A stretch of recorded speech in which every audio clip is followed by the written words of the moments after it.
نحمده ونصلي على رسوله الكريم اما بعد فاعوذ بالله من الشيطان الرجيم بسم الله الرحمن الرحيم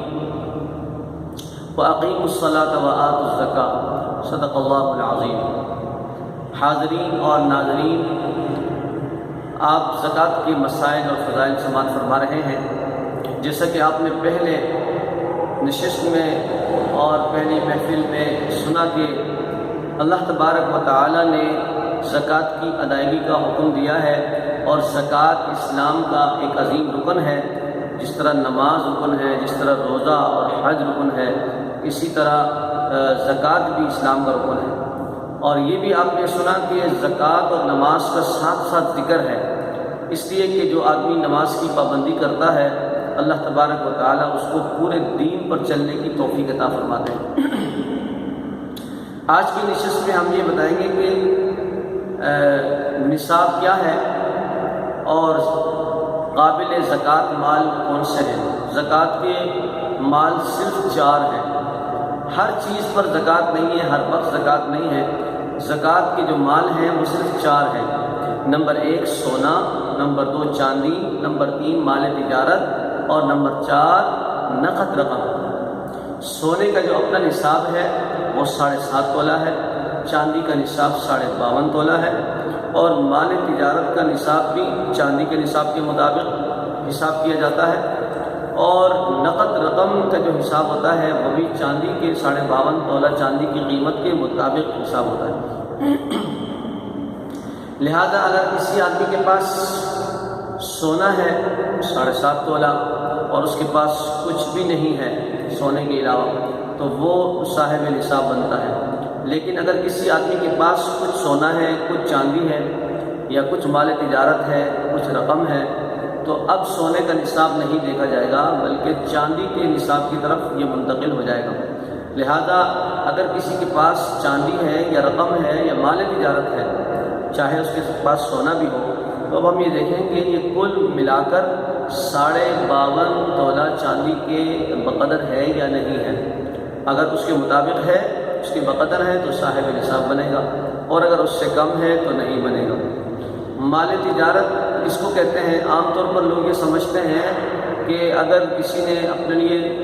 ایک مکان کے علاوہ کوئی مکان خرید لیا تو اس میں زکوٰۃ ہوگی، یا ایک گاڑی کے علاوہ دوسری گاڑی اپنے لیے خرید لی تو اس میں زکوٰۃ ہوگی، یا اگر کوئی قیمتی گھڑی کسی کے پاس ہے تو اس پر زکوٰۃ ہوگی، یا کوئی گفٹ کسی کے پاس کوئی ایٹم ہے مہنگی، تو جناب وہ مہنگا ایٹم جو ہے اس پہ زکوٰۃ ہوگی۔ تو ایسا کوئی سلسلہ نہیں ہے، بلکہ جو مقررہ چیزیں ہیں، یہ 4 چیزیں اس پہ زکوٰۃ ہوتی ہے۔ فرمایا کہ اگر مکان ہم نے اپنے مکان کے علاوہ کوئی اور مکان لیا اور اگر ہم نے بیچنے کے لیے لیا تو وہ زکوٰۃ کا مال بنے گا۔ اگر ہم نے کوئی پلاٹ لیا اور ہم نے بیچنے کا ارادے سے لیا اور اب بھی ہم اس کو بیچنا چاہتے ہیں، یعنی نیت رکھتے ہیں، تو وہ زکوٰۃ کا مال شمار ہوگا۔ اگر ہم نے ایک گاڑی کے علاوہ دوسری گاڑی لی، بائک لی، کوئی بھی اس طرح کی چیز لی جو ہم بیچنا چاہتے ہیں اور بیچنے کے لیے لیا ہے، تو ہم وہ زکوٰۃ کے مال میں شمار ہوگا۔ اگر کسی کے پاس ایک مکان کے علاوہ 2-3 مکان ہیں لیکن بیچنے کا ارادہ کوئی نہیں، نہ بیچنے کی نیت سے لیا انہوں نے، تو وہ زکوٰۃ، اس کی زکوٰۃ نہیں ہوگی۔ اگر آپ کے پاس ایک گاڑی کے علاوہ دوسری تیسری گاڑی ہے لیکن وہ اپنی ضرورت کے لیے ہے اور بیچنے کی نیت سے نہیں لی اور بیچنا نہیں چاہتے، تو فرمایا کہ اس پر زکوٰۃ نہیں ہوگی۔ آپ کے پاس کوئی قیمتی سامان ہے یا گھڑی وغیرہ ہے تو اس پر بھی زکوٰۃ نہیں ہوگی۔ زکوٰۃ کی جو مخصوص مال ہے انہی میں زکوٰۃ ہوگی۔ اب یہاں آئے کہ اگر سونا ہے، کچھ لوگ یہ سمجھتے ہیں کہ سونا جو ہے جو استعمال میں ہے اس کی زکوٰۃ نہیں ہوگی۔ کچھ لوگ یہ سمجھتے ہیں جو رکھی ہوئی چیز ہے، یعنی رکھا ہوا سونا ہے، اس میں زکوٰۃ نہیں ہوگی۔ ایسی کوئی کہانی نہیں ہے، بلکہ فرمایا کہ سونا ہر حال میں قابل زکوٰۃ ہے، چاہے وہ رکھا ہوا سونا ہو، چاہے وہ منجمد ہو، چاہے وہ بنا ہوا ہو، چاہے وہ استعمال میں ہو، چاہے وہ گھر میں رکھا ہوا ہو، یا آئندہ کسی کی شادی کے لیے رکھا ہو، ہر حال میں اس پر زکوٰۃ لاگو ہوتی ہے۔ اسی طرح چاندی ہے، وہ جس کنڈیشن میں ہو اس پر زکوٰۃ لاگو ہوتی ہے۔ اور مال تجارت جو ہے وہ جناب دکان میں ہے، گودام میں ہے، گھر میں پڑا ہے، کہیں بھی رکھا ہوا ہے، تو وہ صاحب قابل زکوٰۃ ہے۔ اسی طرح جو پیسہ آپ کے پاس ہے، اگر جناب وہ پیسہ جو ہے شادی کے لیے رکھا ہوا ہے، پیسہ حج کے لیے آپ نے جوڑ کے رکھا ہوا ہے، یا مکان خریدنے کے لیے رکھا ہوا ہے، یا کسی اور کام کے لیے آپ نے پیسے جوڑ کے رکھے ہیں اور جناب اس پہ سال گزر گیا تو وہ قابل زکوٰۃ ہے۔ ان تمام چیزوں کے نصاب کے لیے یہ شرط ضروری ہے کہ جناب ان پہ سال گزر جائے۔ سونے کے لحاظ سے آپ صاحب نصاب بنے، سال گزر گیا، چاندی کے لحاظ سے صاحب نصاب بنے، سال گزر گیا، آپ نے کاروبار شروع کیا، مال تجارت کا آغاز ہوا اور اس پہ سال گزر گیا، آپ کے پاس رقم جمع ہوئی 52.5 تولہ چاندی کی قیمت کے برابر پیسے بنے جناب، اب پھر اس پہ سال گزر گیا، تب جا کے اس پر زکوٰۃ فرض ہوگی۔ اگر سال نہیں گزرا، 6 مہینے 5 مہینے میں کسی مال پر زکوٰۃ فرض نہیں ہوگی۔ لیکن ایک مرتبہ زکوٰۃ فرض ہونے کے بعد اب جب اگلے سال کا ہم حساب کریں گے تو اس کے لیے ضروری نہیں ہے کہ پورے سال کے 12 مہینے آپ کے پاس نصاب پورا کا پورا موجود ہو، بلکہ اگر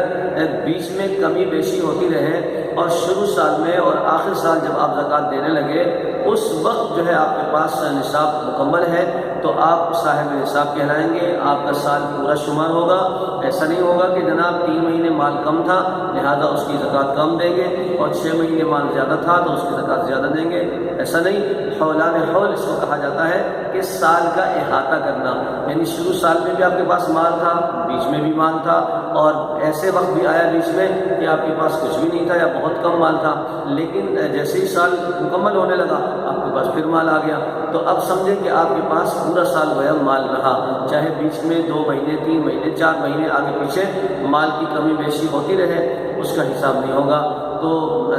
یہ سمجھیے کہ جناب سال جب مکمل ہو تو زکوٰۃ دینا آپ پر لازم ہے، اور جو چیز مال تجارت ہے اس کی جو قیمت فروخت ہے اس کے حساب سے آپ زکوٰۃ دیں گے۔ نصاب تو 52.5 تولہ چاندی کی قیمت ہے، جیسے تقریباً 46,000 یا 45,000 لگ بھگ اونچ نیچ قیمت چلتی رہتی ہے، لیکن